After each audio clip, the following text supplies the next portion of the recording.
ভাই আপনার কাছ থেকে 3 দিন আগে ফোনটা সেরে নিয়ে গেলাম, কালকে রাতে ফোনটা বন্ধ হয়ে গেছে আর চালু হইতেছে না, আর বাসা থেকে অনেক ঝামেলাও করতেছে। আমি কি করব বলেন তো? 3000 টাকা দিয়ে সেদিনকে সেরে নিয়ে গেলাম। কি বলেন দেখি? এত তাড়াতাড়ি তো নষ্ট হওয়ার কথা না। তো আসলে খুবই দুঃখজনক, কারণ আমি একটা কাজ করে দিলে কাজটা তো অনেক লং লাস্টিং করে, আর মানুষ পছন্দ করে আমার কাজ, সেই জন্য তো সবাই আসে। এখন এত তাড়াতাড়ি বন্ধ হইলো, এটা তো আসলে মানে লজ্জাজনক। আমার কাজ যদি এরকম হয়, তাহলে এখন আপনি কি করতে চান বলেন?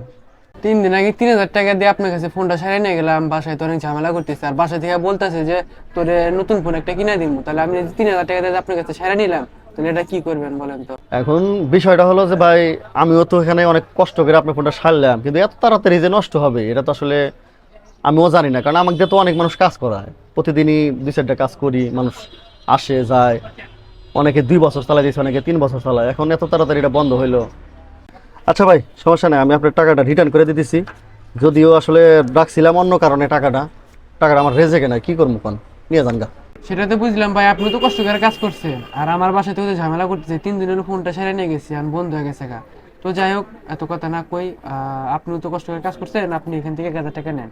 না ভাই, না, এটা আপনি কাজ করছেন কষ্ট করে, না না, এটা আপনি রাখেন, আমি এটা নিজে থেকে দিতেছি। আপনি মনে যদি কোনো কৃতজ্ঞ না থাকে, আমার মনে কোনো কৃতজ্ঞ না থাকে, ঠিক আছে? আর আপনি খুশি না দিলে আমি না না, আমি খুশি হয়ে দিতেছি ভাই। কারণ হচ্ছে যে আপনার তো কাজ হইলই না। না না না, সেটা না, আপনি তো কষ্ট করে কাজ করছেন, আপনি তো সারা দিতে চাইছিলেন, আমি বন্ধ হয়ে গেছে, কিছু করার নাই। আচ্ছা ভাই, হ্যাঁ ভাই, মনে কোনো কষ্ট নেই না, ঠিক আছে?